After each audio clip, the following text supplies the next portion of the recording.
क्या होता है जब कोई देश खुद को विश्व गुरु या दुनिया का रहनुमा मानने लगता है। नीलोत्पल मृणाल का उपन्यास विश्व गुरु इसी एक शक्तिशाली विचार की बहुत गहराई से पड़ताल करता है। तो आज चलिए इसी की परतों को एक एक करके खोलते हैं। तो सबसे पहले उस शब्द को ही समझते हैं जिसके इर्द गिर्द ये पूरी कहानी घूमती है, विश्व गुरु।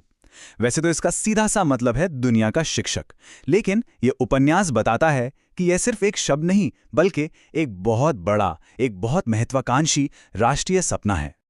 कहानी की शुरुआत होती है एक बहुत ही शानदार, एक बहुत ही लुभावने सपने से। एक महान देश जो दुनिया में अपनी खोई हुई जगह दोबारा हासिल कर रहा है। ये एक ऐसी कहानी है जिसे सुनना और जिस पर यकीन करना हर किसी को अच्छा लगता है। और ये सपना बुना कैसे जाता है? ये टिका है शानदार अतीत की यादों पर और एक महान भविष्य के वादों पर। जैसा कि उपन्यास में कहा गया है, जो सत्ता में होते हैं वो लगातार पुराने किस्से दोहराते हैं और इमोशनल नारों के जरिए लोगों में एक बनावटी गर्व की भावना जगाए रखते हैं। लेकिन उपन्यास हमें इसी चमकदार पर्दे के पीछे झांकने के लिए कहता है। सवाल ये है कि इस भव्य सपने की जमीनी हकीकत आखिर है क्या? और इस भव्य सपने के पीछे की जो सच्चाई है ना, वो सबसे पहले नजर आती है शिक्षा व्यवस्था में।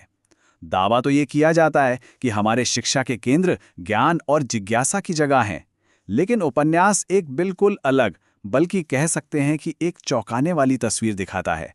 वो इन्हें ऐसी फैक्ट्रियों की तरह दिखाता है जहां बस हुक्म मानने वाले, सवाल ना पूछने वाले नागरिक तैयार किए जा रहे हैं। और ये जो बदलाव है, ये सिर्फ स्कूलों कॉलेजों तक ही सीमित नहीं है। उपन्यास के मुताबिक इसका असर बुद्धिजीवियों की भूमिका पर भी पड़ रहा है। मतलब जो लेखक और विचारक हैं, वो अब सत्ता पर सवाल उठाने वाले नहीं, बल्कि उसकी आवाज को और बुलंद करने वाले प्रचारक बनते जा रहे हैं। तो फिर सवाल ये उठता है कि अगर कोई इस सब पर सवाल उठाने की हिम्मत कर भी ले, तो उसका होता क्या है? उपन्यास के मुताबिक असहमति की हर आवाज पर राष्ट्रविरोधी, अर्बन नक्सल या देशद्रोही जैसे ताकतवर लेबल लगाकर उसे बस चुप करा दिया जाता है। अच्छा, तो ये तो हुई सत्ता और बुद्धिजीवियों की बात, लेकिन इस पूरी कहानी का, इस बड़े से नैरेटिव का एक आम इंसान की जिंदगी पर क्या और कैसे असर पड़ता है? चलिए अब इसे देखते हैं। उपन्यास के अनुसार इस पूरी मशीनरी में मीडिया एक बहुत अहम रोल निभाता है। वो जानबूझकर लोगों का ध्यान धर्म और राष्ट्र जैसे इमोशनल मुद्दों में उलझाए रखता है। और ऐसा क्यों? ताकि बेरोजगारी, गरीबी और शिक्षा, स्वास्थ्य जैसे असली मुद्दों पर कभी कोई बात ही ना हो पाए। इसका सबसे ज्यादा असर पड़ता है आम नागरिक पर, जो एक बहुत ही अजीब सी कश्मकश में जीने लगता है।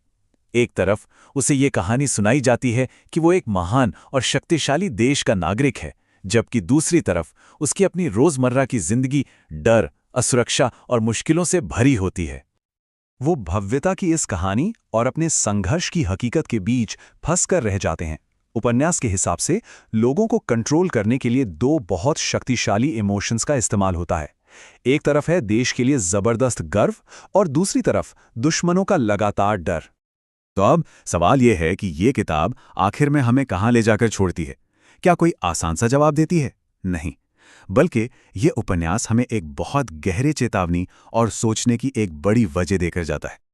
उपन्यास का जो सबसे जरूरी संदेश है वो ये है कि विश्वगुरु का ये पूरा कॉन्सेप्ट कोई असल कामयाबी नहीं, बल्कि एक राजनीतिक टूल है, एक ऐसा मिथक जिसे सत्ता ने गढ़ा है ताकि लोगों का ध्यान उनकी असली समस्याओं से हमेशा भटका रहे।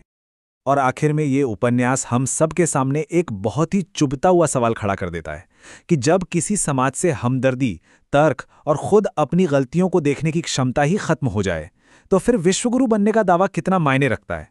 ये सवाल सोचने पर मजबूर करता है कि एक असली विश्वगुरु की पहचान आखिर होनी क्या चाहिए।